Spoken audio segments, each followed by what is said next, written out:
Hello, my crafty friends. It's Michelle, the Southern Shell, and I am here to share with you a new video that I have created just for you. Let's jump right into the project.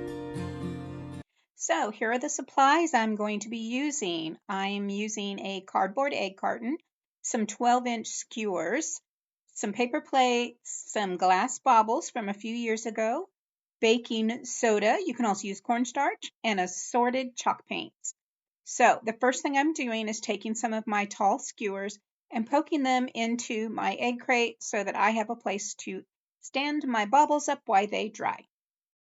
I have cleaned the baubles here. I'm just using some rubbing alcohol and a clean paper towel, and this is going to help get any fingerprints, any oils from my fingers off of these glass balls. Once I have them clean, I'm coming in with some different paints here. These are my chalk paints.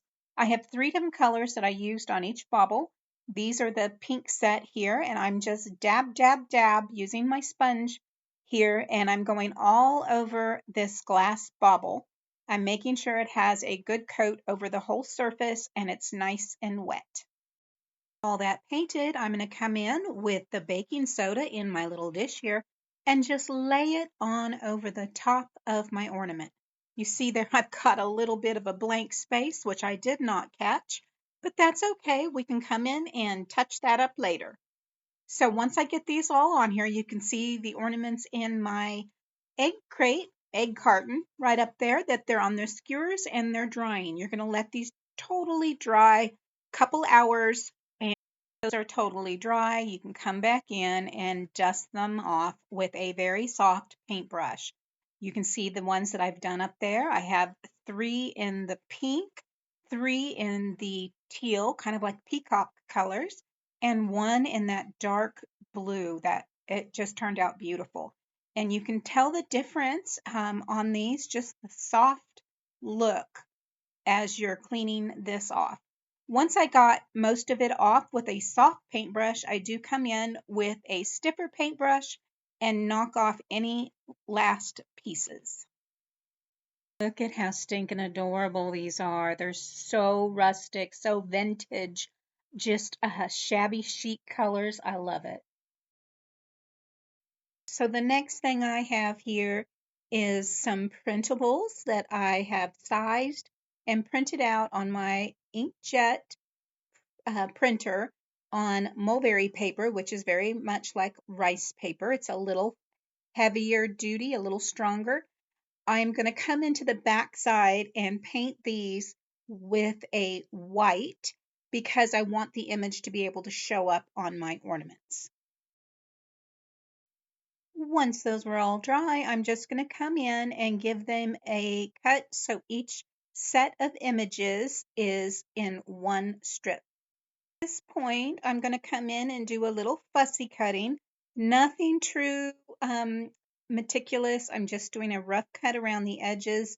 And I do leave some edge on there only because it was very detailed image and it was going to be really too difficult for me and my eyes at this point to get in and really fussy cut that detail out. My next step is to come in with my Tim Holtz Distressed Oxide in frayed burlap, and I'm going around the edges of this. I love the frayed burlap because it has just a hint of some dark green under there, some green undertones, but I just go around each one of my images. Time to bring in the Mod Podge, and this is in matte. I'm going to go ahead and take a brush here and I'm going to go over the back side of my image and put a good coat on there. Now this is going directly on where that baking soda is sitting, and so it does take a little bit more glue. Once I get those all trimmed out, heavy coat of Mod Podge on the back of my image and then lay it down, and I'll need to come in with that paintbrush and go underneath the image on the ornament and then seal it down over the top with the same Mod Podge. Now I go in all the way around, cutting slits in my image before I laid it down.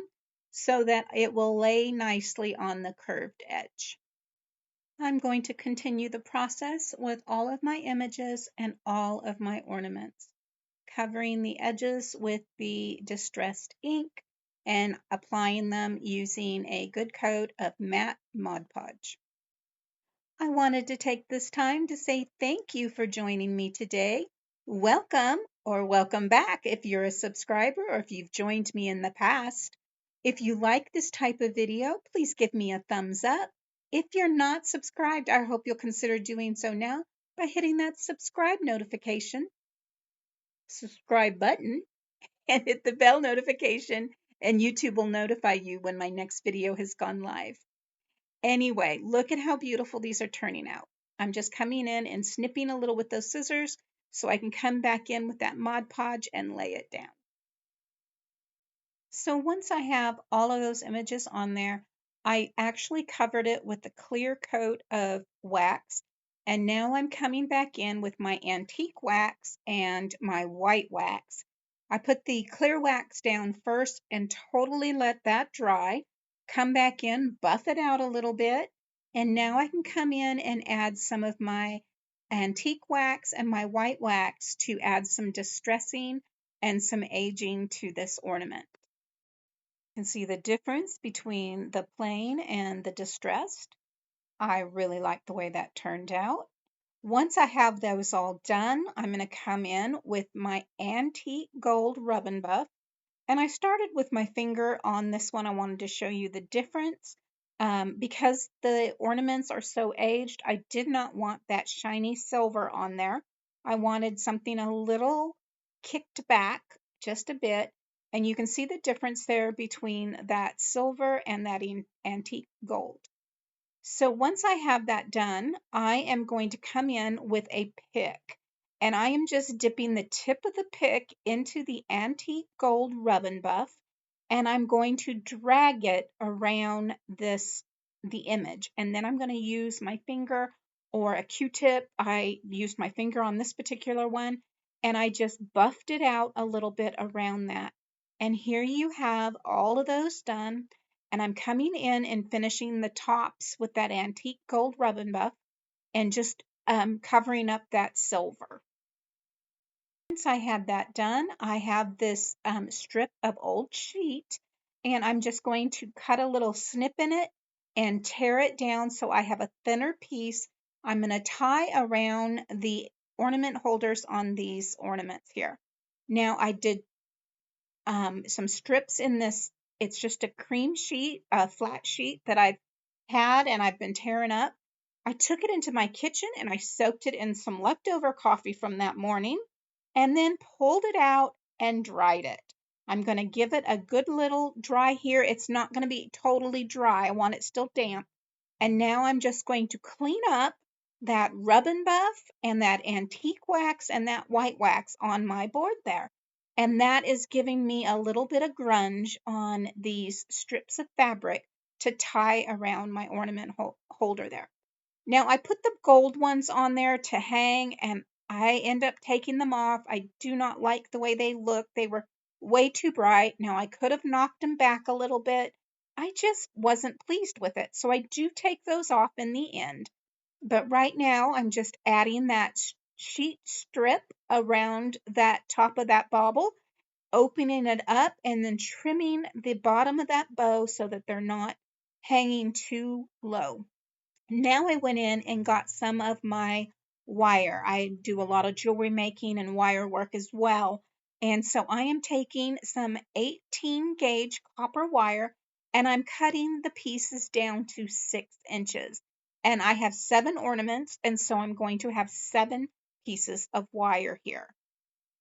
That wire is cut down and softened with my hand. Well, it's called finger hardening, and it's just hardening it with my hands.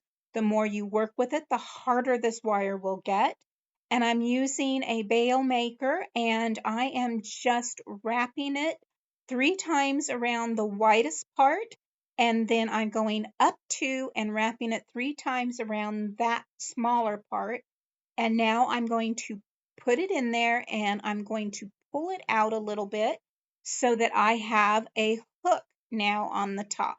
So now I can just rotate that around my bauble, use my pliers and squeeze that together to create this ornament hanger for these baubles.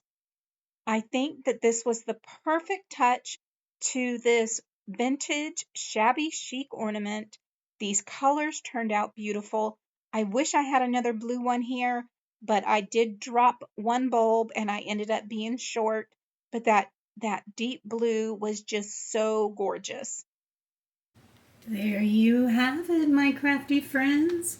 Here are the Victorian ornaments, shabby chic, that I created using leftover baubles from last year that I had gotten. What do you think about these?